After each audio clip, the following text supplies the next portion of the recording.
शुरू अल्लाह का नाम लेकर जो बड़ा मेहरबान निहायत रहम वाला है। अस्सलाम वालेकुम students, I am Haseeb Ubaid. आज हम फर्स्ट ईयर केमिस्ट्री का चैप्टर नंबर 7 थर्मोकेमिस्ट्री स्टार्ट करेंगे। थर्मोकेमिस्ट्री नेम से पता चल रहा है कि दो नेम यहाँ पे थर्मो एंड केमिस्ट्री। थर्म जहाँ पे वर्ड आ जाए थर्म, इसका मतलब होगा हीट यानी एनर्जी चेंज, और केमिस्ट्री आपको पता है केमिकल चेंज। केमिकल चेंज को हम रिएक्शन भी कह सकते हैं कि एक रिएक्शन। ब्रांच ऑफ केमिस्ट्री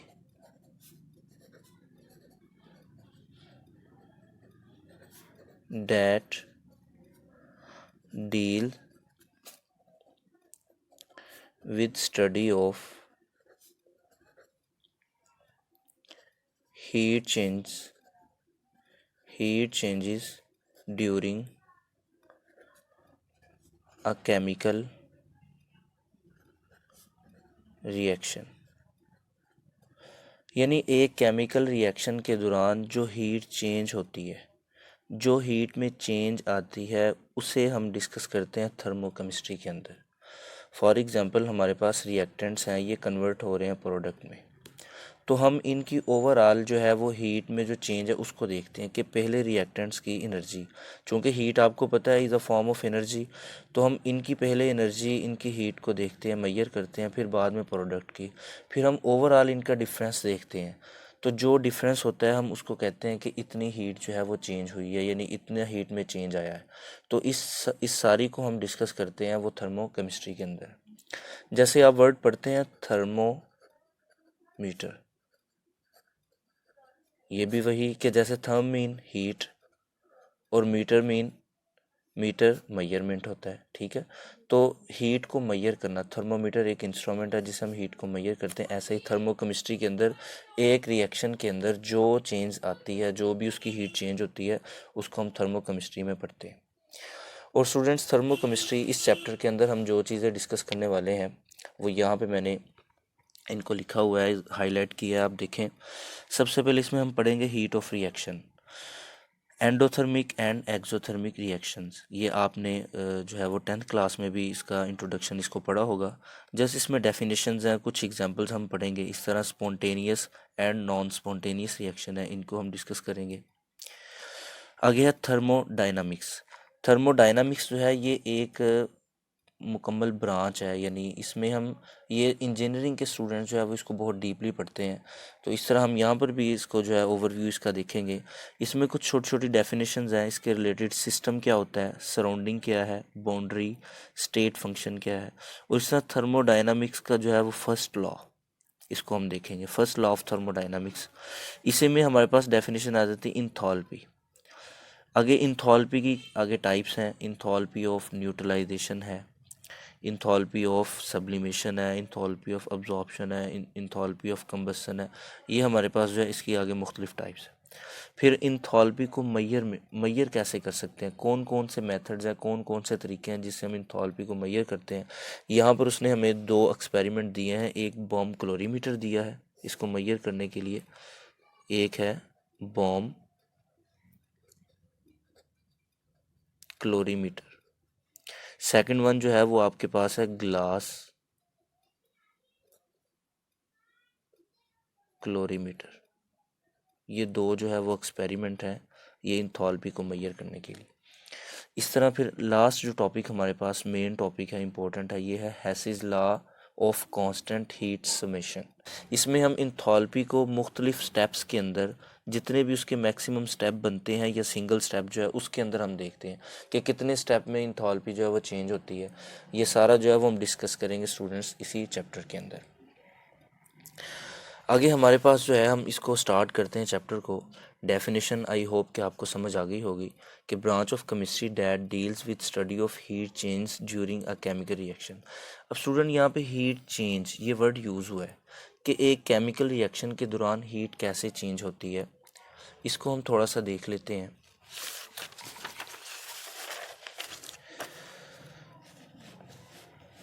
यहाँ पे हमारे पास है हीट ऑफ रिएक्शन, यानी हम इसी को बोलते हैं हीट चेंज। अब हीट चेंज कैसे होती है? देखें, जो सब्सटेंस है ना, कोई भी सब्सटेंस है, वो एग्जिस्ट करता है ड्यू टू एनर्जी। उसकी कोई ना कोई एनर्जी है। अगर वो एक फॉर्म से दूसरी फॉर्म में कन्वर्ट होता है तो वो एनर्जी की वजह से कन्वर्ट होता है। जैसे हमारे पास जो है ए एंड बी, ये दो रिएक्टेंट्स हैं, ये दोनों मिलते हैं और एक नई प्रोडक्ट सी बन जाती है। अब यहाँ पर स्टूडेंट, ये ए और बी जो एग्जिस्ट कर रहे हैं, इनकी एनर्जी और इनकी दोनों की एनर्जी सर्टेन ख़ास एनर्जी है। और सी जो है, इसकी एनर्जी इससे डिफरेंट है, लेकिन इसकी भी सर्टेन एनर्जी, एक ख़ास अपनी एनर्जी होगी। इस तरह इनकी भी हमारे पास जो है वो सर्टेन एनर्जी है। अब स्टूडेंट्स, जब हम देखते हैं कि रिएक्टेंट्स प्रोडक्ट में कन्वर्ट होते हैं, तो ये सिंपली बात है कि इसकी अगर ख़ास एनर्जी है, इसकी भी ख़ास एनर्जी है, तो फिर एनर्जी का डिफरेंस आना चाहिए। अगर दोनों की दोनों की अगर सेम एनर्जी है तो हमारे पास रिएक्शन का कॉन्सेप्ट ही नहीं होगा, यानी रिएक्शन ही नहीं होगा। तो रिएक्शन उसी वक्त होता है जब रिएक्टेंट्स की एनर्जी और होती है, प्रोडक्ट की और होती है, और रिएक्टेंट्स चाहते हैं प्रोडक्ट में कन्वर्ट होना, वो प्रोडक्ट में कन्वर्ट होते हैं, तो फिर हम इनकी एनर्जी का डिफरेंस लेते हैं। जैसे फॉर एग्जांपल मैं कहता हूँ कि रिएक्टेंट्स हमारे पास, उनकी एनर्जी 100 जूल है, तो वो प्रोडक्ट में कन्वर्ट हुए, प्रोडक्ट की एनर्जी बनी 50 जूल, तो हमारे पास डिफरेंस कितना आ गया? 50 का। इट मीन कि जो रिएक्टेंट्स थे इनकी एनर्जी ज़्यादा थी और प्रोडक्ट की एनर्जी क्या होगी? कम। तो हमारे पास जो 50 जूल एनर्जी ये रिलीज़ होगी, ये क्या होगी? ये रिलीज़। इसी तरह अगर हमारे पास 100 जूल जो है रिएक्टेंट्स की एनर्जी है, प्रोडक्ट बन गए 150 जूल के, यानी उनकी एनर्जी 150 जूल। इट मीन यहाँ पर जो 50 जूल एक्स्ट्रा यहाँ पे एब्जॉर्ब हुए, यहाँ पे हम पॉजिटिव साइन यूज़ कर देते हैं। इट मीन यहाँ पे रिलीज़ नहीं हुई एनर्जी, बल्कि इन्वायरमेंट से रिएक्टेंट्स ने एनर्जी ली और वो प्रोडक्ट में कन्वर्ट हो गए, और प्रोडक्ट की जो एनर्जी थी वो 150 जूल है। तो इस तरह हमारे पास जो है वो हीट चेंज आती है। हम इसको थोड़ा सा ग्राफ से भी एक मरतबा देख लेते हैं। लेट्स, मैं कहता हूँ ये मेरे पास जो है ये हीट ऑफ रिएक्शन का ग्राफ है, यानी ऊपर को डेल्टा एच से शो करते हैं हीट ऑफ रिएक्शन को, डेल्टा एच, यानी ये ऊपर को इंक्रीज़ हो रहा है। तो मैं कहता हूँ रिएक्टेंट्स जो हैं ये ए और बी, ये दोनों मिलते हैं और हमारे पास प्रोडक्ट बन जाती है एक नई।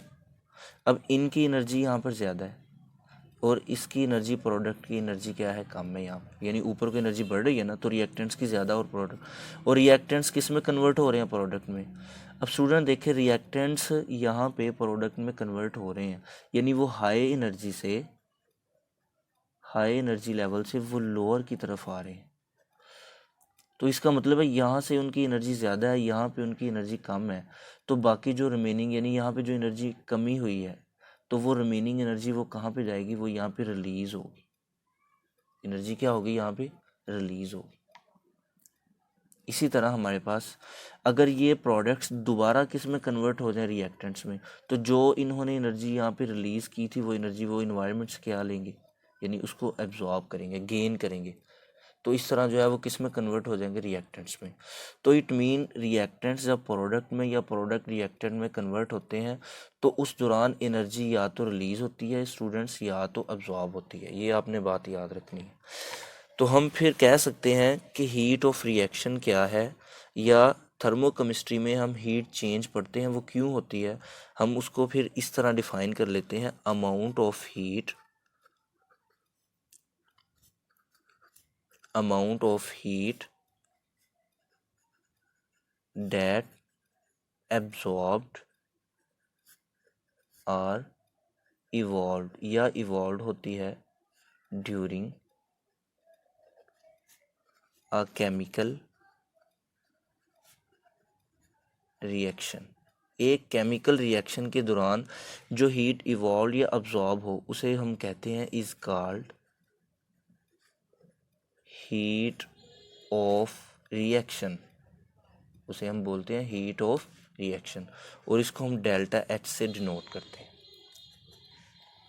आई होप कि आपको यहाँ तक क्लियर हो गया होगा। जो केमिकल रिएक्शन के दौरान हीट एब्जॉर्ब होती है या इवॉल्व होती है उसे हम बोलते हैं हीट ऑफ रिएक्शन। अब हीट अब्जॉर्ब या इवॉल्व क्यों होती है, ये भी आप थोड़ा सा यहाँ पे समझ लें कि देखें दो प्रोसेस होते हैं, एक होता है बॉन्ड ब्रेकिंग एक रिएक्शन के दौरान, दूसरे नंबर पे बॉन्ड फॉर्मेशन। अब स्टूडेंट अगर तो बॉन्ड ब्रेकिंग है यानी केमिकल रिएक्शन के दौरान बॉन्ड ब्रेक हो रहे हैं, तो उसमें हमारे पास जो है एनर्जी क्या होती है, एब्जॉर्ब होती है। क्या होती है वहाँ पे, एनर्जी एब्जॉर्ब होती है। क्यों होती है देखें, लेट्स मैं कहता हूँ ए और बी के दरमियान बॉन्ड है, जब मैं इसको ब्रेक करूँगा तो मुझे एनर्जी यहाँ पे क्या करनी होगी, इनको एनर्जी देनी होगी, तो एनर्जी एब्जॉर्ब हुई है ना। इट मीन ये जब दोनों अलग हो जाएंगे तो इसकी एनर्जी और हो जाएगी, इसकी एनर्जी और हो जाएगी यहाँ पे, तो यहाँ पर हमारे पास एनर्जी एब्जॉर्ब होगी। अब बॉन्ड फॉर्मेशन मसलन ए और बी ये दोनों बॉन्ड बनाना चाहते हैं एक दूसरे के साथ, तो ये जब एक दूसरे के करीब आएंगे, अब इसकी एनर्जी भी ज़्यादा है, इसकी एनर्जी भी ज़्यादा है, जब ये करीब आते हैं तो एनर्जी अपनी कम करेंगे, एनर्जी रिलीज़ करेंगे, तो यहाँ से एनर्जी क्या होगी, रिलीज़, तो फिर इनके दरमियान बॉन्ड बन जाएगा ए एंड बी। अब एनर्जी रिलीज़ होती है, ये आपको पता है, आपने ये पढ़ा भी है कि जैसे हम पढ़ते हैं कि न्यूक्लियस जो है वो जब इलेक्ट्रॉन को अपनी तरफ अट्रैक्ट कर रहा होता है, तो इलेक्ट्रॉन जैसे जैसे उसकी तरफ आएगा, तो इलेक्ट्रॉन चूंकि यहाँ पर इससे जितना दूर है उसकी पोटेंशियल एनर्जी ज़्यादा है, जैसे जैसे वो करीब आएगा वो एनर्जी क्या करेगा, खारिज करेगा। तो यहाँ पर ऐसा ही है कि जब दो चीज़ें, दो सब्सटेंस एक दूसरे के करीब आएंगी, बॉन्ड बनाना चाहेंगी, वो अपनी एनर्जी को कम करेंगे, एनर्जी डिक्रीज़ करेंगे, तो वो जो एनर्जी डिक्रीज़ करेंगे वो in the form of releasing, यानी रिलीज़ करके फिर उसके बाद आपस में जो है वो बॉन्ड बना लेंगे और उनकी ओवरऑल जो एनर्जी होगी वो कम होगी। आई होप कि यहाँ तक आपको समझ आ गई।